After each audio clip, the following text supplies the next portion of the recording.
एक कपल जो चाहते हैं एक सुनसान लेक पे अपनी छुट्टियां बिताने, पर उन्हें वहां पर मिलता है एक छोटा बच्चा जिसकी हालत कुछ ठीक नहीं थी। अब क्या वो कपल उस बच्चे को लेकर वहां से सही सलामत बाहर निकल पाएंगे और उस बच्चे की फैमिली के साथ क्या हुआ, जानेंगे आज की मूवी में जिसका नाम है किलिंग ग्राउंड।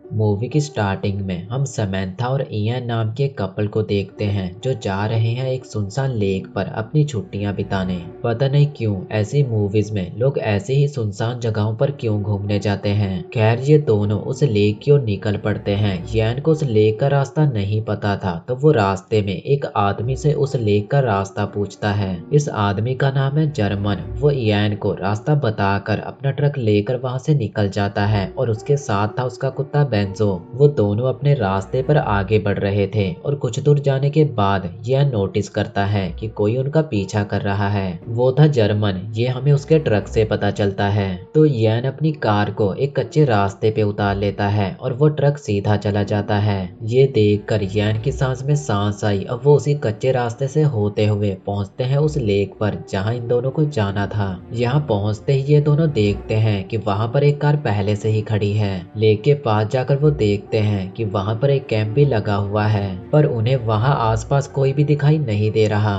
पर कार और कैंप से इन्हें पता चल गया कि यहाँ पर कोई और फैमिली भी आई हुई है। जैसा कि और मूवीज में होता है, यहाँ पर भी फोन में नेटवर्क नहीं आ रहा था। अब ये दोनों मजे करने लगते हैं, पर काफी देर हो जाने के बाद भी उस टेंट में कोई भी हलचल नहीं हो रही थी। यह लकड़ियां इकट्ठा कर रहा था, तभी उसे वहां पर एक बच्चे की कैप मिलती है। अब शाम हो चुकी थी और कहीं अब जाकर हम उस टेंट में रह रहे लोगों को देख पाते हैं। इस फैमिली में थे 4 लोग, रॉबर्ट, मार्गरेट, उनकी बेटी एमिली और बेटा ओली। यहाँ पर रॉबर्ट कुछ तो बना रहा था और मेरे हिसाब से वो कड़ी चावल है, पर आपको क्या लगता है? इधर हमें जर्मन को दिखाया जाता है जो अपने दोस्त चूक के साथ एक बार में था।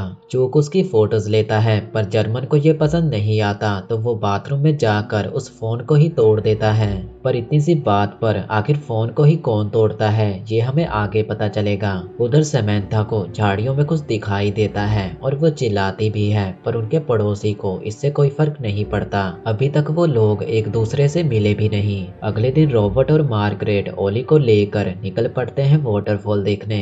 एमिली उनके साथ नहीं जाती क्योंकि उसका मूड नहीं था। अब जब समंथा उठती है तो उसे टेंट फिर से खाली दिखाई देता है। अब वो खुद को नहीं रोक पाती और चली जाती है सीधा टेंट के अंदर। वो इयान को भी बुलाती है और वो दोनों देखते हैं कि टेंट अंदर से पूरी तरह तहस महस हुआ पड़ा है और वहां पर कोई भी नहीं था, यहाँ तक कि एमिली भी नहीं, जबकि एमिली तो अपनी फैमिली के साथ गई ही नहीं थी। अब इन्हें कुछ सही नहीं लग रहा था तो ये पुलिस को बुलाने का डिसाइड करते हैं। पर जब वो लोग वहां से जाने लगते हैं तो वो देखते हैं कि उनकी कार का टायर पंचर है। इधर हम एमिली को देखते हैं जो अपने टेंट के बाहर ही बैठी हुई थी और उसे वहां पर कुछ हलचल होते दिखाई देती है। उसे डर लग रहा था तो वो जाकर बैठ जाती है अपने कार में। अब किसी को भी ये समझ नहीं आ रहा होगा कि आखिर इस मूवी में चल क्या रहा है। पहले मुझे भी समझ नहीं आया था, पर इस मूवी में ऐसा है कि एमिली और उसकी फैमिली के जो सीन दिखाए जा रहे हैं वो पास्ट के हैं और समंथा और यैन के सीन प्रेजेंट के हैं, और इसी वजह से अभी तक ये लोग आपस में नहीं मिले। मूवी में ऐसा दिखाया गया है कि वो फैमिली कभी आ जाती है तो कभी गायब हो जाती है, पर ऐसा नहीं है। उस फैमिली के सीन पास्ट के हैं और इयान और समंथा वाले सीन प्रेजेंट के हैं। जब समंथा और इयान वहां पर आए तो वो टेंट पूरी तरह खाली था और वहां पर एमिली भी नहीं थी,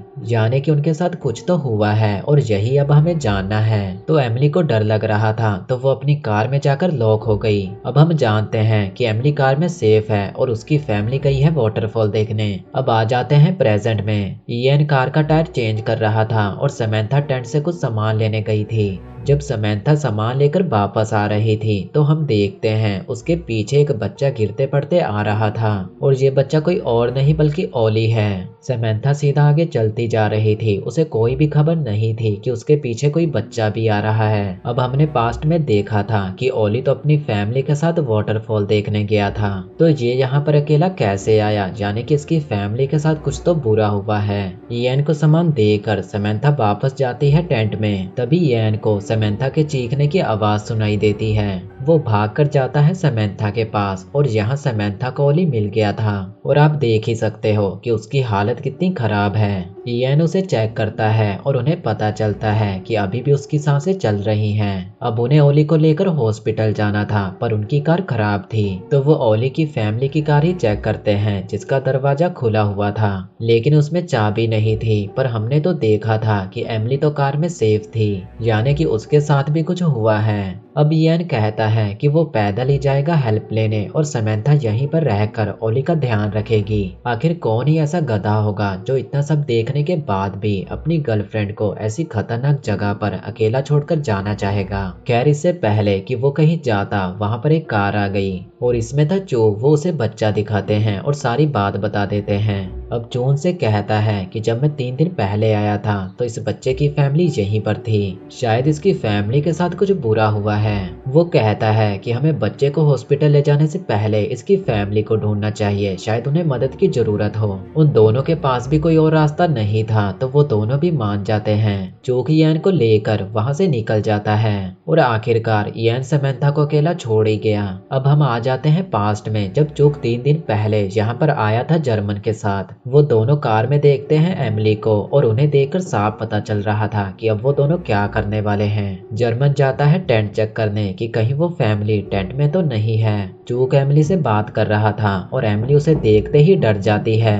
वो कार का दरवाजा खोलने की कोशिश कर रहा था तो एमिली कार का हॉर्न बजा देती है।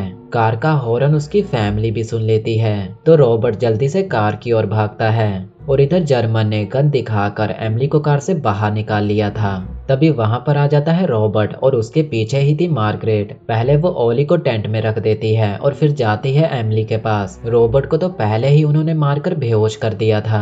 वो इन तीनों को बांध देते हैं और एमिली का फोन भी निकाल लेते हैं। और एमिली का फोन देखकर आपको याद आया होगा कि जर्मन ने भी एक फोन तोड़ा था और वो फोन यही था।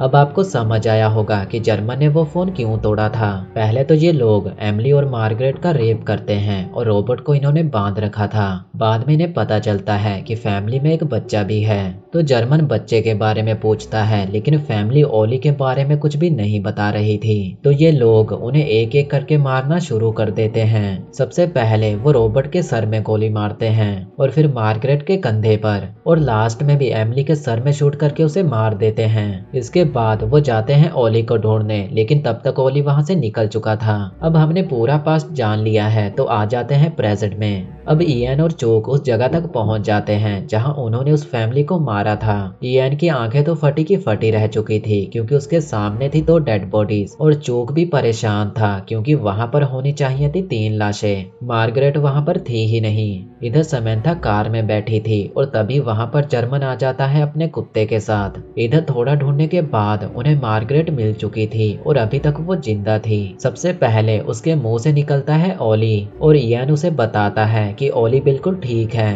तभी चूक मार्गरेट के सर में शूट करके उसे मार देता है। गन की आवाज सुनकर समंथा को भी पता चल गया था कि कुछ तो गड़बड़ है, तो वो ओली को लेकर वहां से भाग जाती है। जर्मन उसके पीछे लगा देता है अपने कुत्ते वेंजो को। इधर चूक इयान को भी मारने वाला था पर इयान अपनी जान बचाकर वहां से भाग निकलता है। वो झाड़ियों में छुप चुका था और इयान को कुछ भी दिखाई नहीं दे रहा था, पर उसे झाड़ियों में से कुछ आवाज आ रही थी तो वो बिना देखे वहां पर शूट कर देता है और गोली लगती है जर्मन को। गोली की आवाज सुनकर ओली भी रोने लगा था और कुछ इस तरह समंथा भी पकड़ी जाती है और इधर इयान छुपकर देख रहा था। चूक ओली को समंथा से छीन रहा था और इयान ये सब होते हुए देख रहा था। वो ओली को छीन कर जमीन पे पटक देता है और समंथा को लेकर चला जाता है। उनके जाने के बाद इयान बाहर निकलता है और उसके सामने था ओली और पता नहीं वो जिंदा है भी कि नहीं। यहाँ उसे जर्मन के ट्रक की चाबी मिल जाती है।